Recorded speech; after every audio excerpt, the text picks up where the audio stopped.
بسم اللہ الرحمن الرحیم۔ السلام علیکم ورحمۃ اللہ وبرکاتہ۔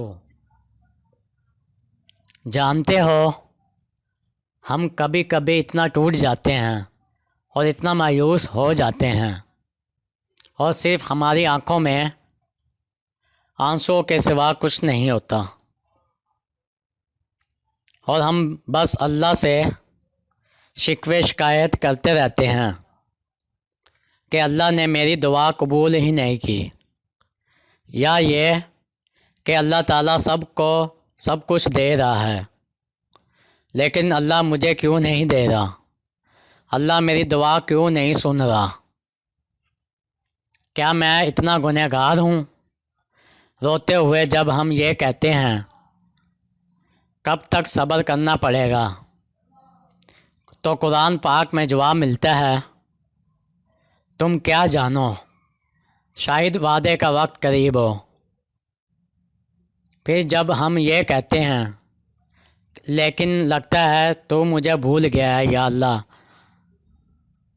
تو پھر قرآن پاک میں جواب ملتا ہے، تم مجھے یاد کرو، میں تمہیں یاد کرتا رہوں گا۔ اللہ فرماتا ہے، اور اے نبی، میرے بندے اگر تم سے میرے متعلق پوچھیں تو انہیں بتا دو کہ میں ان سے قریب ہوں، پکارنے والا جب مجھے پکارتا ہے تو میں اس کی پکار سنتا ہوں اور جواب بھی دیتا ہوں۔ تو ہم یہ کیوں سوچتے ہیں کہ اللہ تو میری پکار نہیں سن رہا، اور جب اللہ پر توکل کیا ہے تو یہ مت سوچو کہ جو مانگا ہے وہ کب اور کیسے ملے گا، بلکہ انتظار کرو کہ جو مانگا ہے وہ تو ہر حال میں ملے گا، کب اور کیسے، اب یہ تو اس کا فیصلہ وسیلہ بنانے والے پر چھوڑ دو نا۔ جب تم ناممکن حالات کے باوجود دعا مانگنا نہیں چھوڑتے تو پھر اللہ تمہیں موجود اور راستہ دکھاتا ہے، چاہے ساری دنیا مل کر تمہیں مایوسی کی طرف دھکیل دے، لیکن اگر تمہارا اللہ پر کامل یقین ہے تو اللہ تمہارے لیے غیب سے وسیلے بناتا ہے۔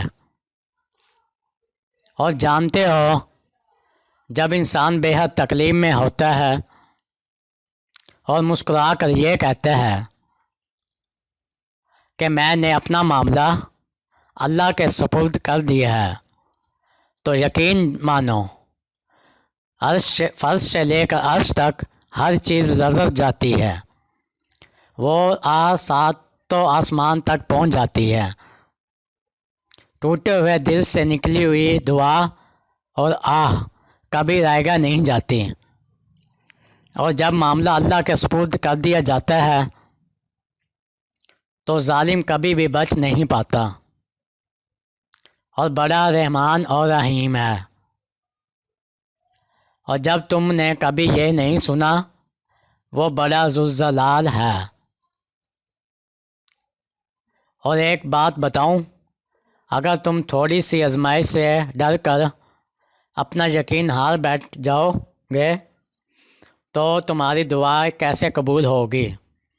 قبولیت کا ایک اصول ہے، صبر رکھو، دعا کرو اور معجزوں کو پال لو، بے شک اللہ دعاؤں کو قبول کرنے والا ہے۔